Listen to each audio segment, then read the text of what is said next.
Hey guys, welcome back to my channel.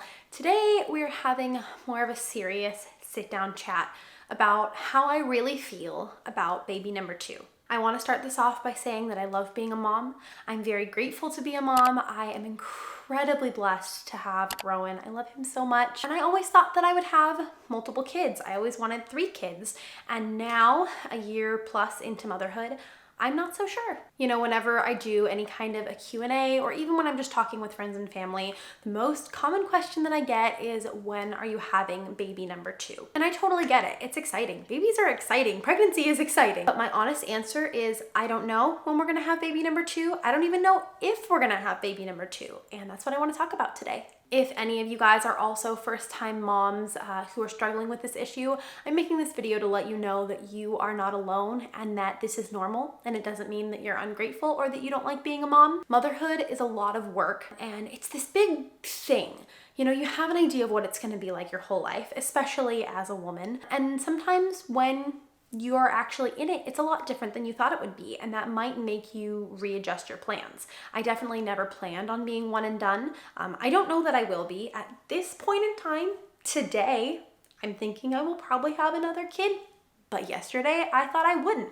And I don't know, I am still very much undecided, and here is why. So the first reason I'm kind of undecided on baby number 2 is because motherhood is a lot of work, especially if you are also trying to do regular work. Like I, do this channel full time. Being a mom and juggling that is incredibly difficult. And shout out to all the moms who have toddlers and babies or twins or triplets that are just absolutely super women. I don't even know how they do it, because even one is really, really hard to balance. I say balance, obviously Rowan is always my first priority, but to have, my work and also just my adult life, to have hobbies and time with my husband and a little bit of a social life every now and then, basically all has to be relegated into like 2.5 hours after he goes to sleep and before I go to sleep, or during his nap time, which is getting shorter and shorter and shorter as he gets older. Rowan was a really difficult newborn, and I feel like I barely survived that newborn stage with just him. Having a toddler in the mix, that terrifies me and definitely gives me pause when I'm thinking about having another kid. Hopefully, the next time around we'll be in different circumstances and we won't be in a pandemic and unable to have friends or family help us, because I think that was a large part of why it was so difficult. But it's still something that I think about and something that I'm honestly kind of scared of. Something else that I'm nervous about when it comes to baby number 2 is going through pregnancy again. To start with, the whole concept of trying to conceive in itself terrifies me. And that's why I am so excited to be partnering with Modern Fertility for today's video. We have never been on the trying to conceive journey because Rowan was the best surprise that's ever happened to us. We were planning on trying very soon, but we weren't yet when I actually got pregnant.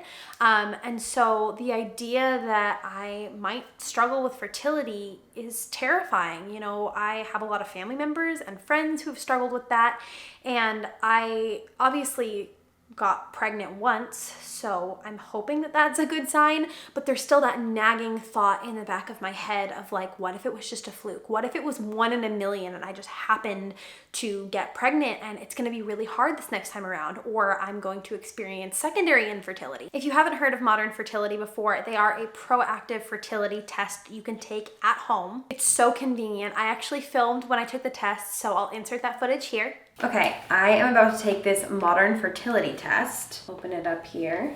Oh, look, there's even a cute little bag. Okay, so here are my instructions. I'm taking this fasted on the 3rd morning of my period, which is what it tells you to do. Here's the list of what's included. So I've got all my supplies here and this information card. Okay, so the first thing it says to do is wash my hands in warm water. Get that blood flowing. Okay, I'm supposed to clean my fingertip with an alcohol prep pad. You know what? I'm gonna put a headband in. Keep my hair out of my face.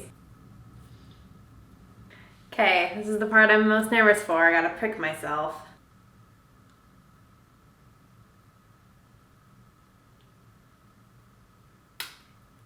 Oh, that wasn't bad at all. What the heck? Oh, I was so nervous for that, and it was totally fine. Now I'm bleeding a little bit. This is your trigger warning for blood if you don't like blood. Okay, and now I'm just gonna let blood drip onto the card. Come on.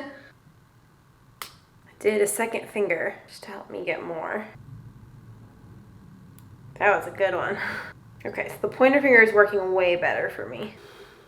Just normal stuff, you know? Okay, so this is what my little sample card looks like. I'm all done. So now I'm just gonna use the prepaid envelope that they include, and I'm gonna send that to the lab, and I should get my results in about 10 days. If you guys wanna do this too, there is a link in my description that will give you $20 off of your kit, which takes it from $159 to $139, which, considering the cost if you did this in a doctor's office, is so good, even without the discount, and you get the discount on top of it. Awesome. That was way quicker and less painful than I thought it was gonna be. It was a cinch. It's so convenient. You can take your test at home. You just mail it back with the prepaid mailing label, and you get your results in about 10 days. It's the most comprehensive fertility test that you can take from home, and there is a personalized results dashboard when you do get your results back, and it includes a lot of really good information. You can learn things like whether you have more or less eggs than average, what you could expect from egg freezing or IVF, how your hormone levels relate to PCOS, and it just gives you a broader window of information about your hormones and how they can relate to your general health. And you even get a personalized fertility team, so you can ask all of your questions and get answers from a fertility nurse. There's also a lot of connection that you can get from other members. There are webinars that you can go to. They call them Egginars, which is really cute, and connect with women who are going through a similar part of their journey to you. Proactive fertility testing can cost $1,500. It's usually not covered by insurance, but modern fertility is only $159, and you can actually use your FSA or HSA dollars. Shipping is always free, and it's a really great way to get peace of mind and just be able to get the information that you need to plan ahead. Whether you're planning on trying for kids now or far in the future, it just helps to quiet that little scared voice in the back of your head and gives you more knowledge about your body and what it's doing. I hope that it gives you as much peace of mind as it gave me, and it really helped to, lower the stress in that specific area of being worried about having baby number 2. And then it comes to actual pregnancy. If you guys have been along for the journey of pregnancy and postpartum and being a mom for me, you might remember that I had some pretty bad body image issues during pregnancy, something I fought my whole life, and it just was really hard to feel so out of control and to not know what my new normal would be. And I do think that the second time around that would be kind of lessened because I've already gone through postpartum and I know what the changes of getting back to feeling more like myself are like. When I'm pregnant, I almost feel like my body is not my body. Like, I look in the mirror and it's like, that's not me, that's someone else. Looking back at my pregnancy, I feel like I watched it happen to somebody else, which is very, very weird. So even though I might know how to come out of that and get to feeling more normal, the second pregnancy, you get bigger usually. So I do think that in some ways it would be easier because I have a lived experience now to compare it to. I know that it will probably still be emotionally difficult for me, and that's something I'm totally willing to take on and get past because the joy of a baby is so worth that, but it is pushing back my plans a little bit because I don't feel mentally, emotionally strong enough and ready to go through that again. Something else that I am nervous about is the timing. I mentioned this in a vlog a while ago, but I think it bears repeating because this really is probably the single biggest stress, or the second biggest stress in this whole process for me, is how to figure out when you're ready for number 2. People ask me sometimes, how did you know you were ready for Rowan? And I mean, the short answer is I saw 2 pink lines on a pregnancy test and I was like, I had to be ready. And I was so excited about it. Luckily, I was at a place in my life where we were financially stable, in, a very happy marriage, and it all, worked out great. But I didn't have an emotional, oh, I'm ready to try for a baby. I guess I did because, like I said, we were planning on trying in a few months anyways. But at the time when it actually happened, I hadn't planned it. And this time around, everybody says that when you just know, and you will feel ready for another baby. And I haven't hit that yet, and I'm hoping that I do because honestly, I do want multiple kids. But what is scary to me is being a toddler mom for a really extended period of time. So on one side, there's the argument that if you have your kids close together, they'll grow up together, they'll be friends, they'll be into the same stuff. Also, you get a lot of the trauma to your body out of the way in a shorter period of time, and then, you're done. But at the same time, that means that you're juggling a very young toddler and a newborn, which is a lot. That's a lot to deal with. On the other side of the spectrum. Some people will say that it was easier for them, or that they wish they had waited until their first kid was in kindergarten to have a second one. And obviously the pros to that are that you have more attention for your newborn. You're probably a little bit less burnt out and run into the ground because you have a break when your older child is at school to just focus on the younger child. But then on the downside of that, there's a possibility that your kids won't be as close. I don't worry about that so much because I know plenty of siblings who are farther apart in age and still very, very close. But what makes me nervous is that then you're basically a toddler mom for like 7 years. Toddler goes from like 1 to 3, but honestly, until your kid is in kindergarten, it's in that kind of parenting space where they need a lot of your attention all of the time. And, you know, maybe they're going to preschool a couple days a week for a couple hours, but it's not the same, you know? And then they go off to school and you have another baby, and then you do that whole thing again for 4 more years. And that's scary. I love the baby stage and I love the toddler stage, but they are incredibly demanding and scary. I love like 4 to 6 year olds. I used to work with them at like a nature kindergarten program. I was a teacher there, one of my many jobs back in college.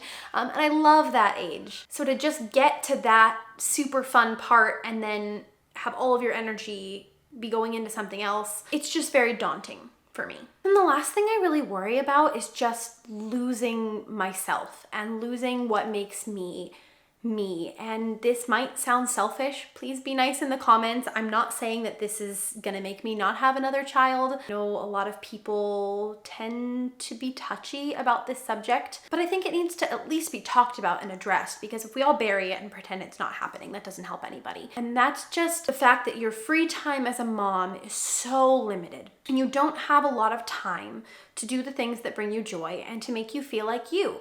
And even when you do have the time to do those things, often you don't have the energy or the emotional capacity to put effort into them, which can be just as bad as not having the time at all. I think it's really important to prioritize self-care as much as you can, but as a mom, there's just not a lot of time. And when you do get the time and you do have the emotional energy, there's so much pressure on that time because you have so little of it that you have to make it count, and almost feeling like this has to be restorative, this has to be stress relieving, this has to be worthwhile because I'm not gonna get this again tomorrow. I'm not gonna get this time again for a week. Puts more stress on the time, which kind of defeats the purpose, and it's just like a self-fulfilling prophecy almost. So yeah, at this moment in time, I'm unsure, I guess is the best way to put it. And I think it's okay to not have it figured out yet. I love our family the way it is. I would love if it grew again. I'm waiting for that tug on my heart that tells me, like, you can handle it. You're ready. Even if some of these fears won't go away entirely, I hope that I reach a point where I feel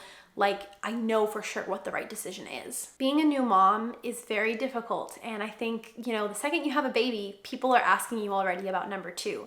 And it's okay to take time to just be in the season you're in, figure out your new rhythm, figure out what you can handle, and readjust your expectations from what you thought motherhood would be to what it actually is, and go forward from there. And you don't have to have it all figured out right away. I hope that if you're in the same place as me, this video was helpful to you. Honestly, I just think it's an important topic to talk about. I don't really have a moral of the story or a solution or tips for you. But like I said, I just hope that this makes you feel less alone. I love you guys so, so much. Thank you for being here. Thank you for always being so supportive and kind. I am so thankful to have you in my life, and this online community really means the world to me. Feel free to keep this discussion going in the comments or in my DMs on Instagram, always open to you guys, and I will see you guys all in my next video. Bye.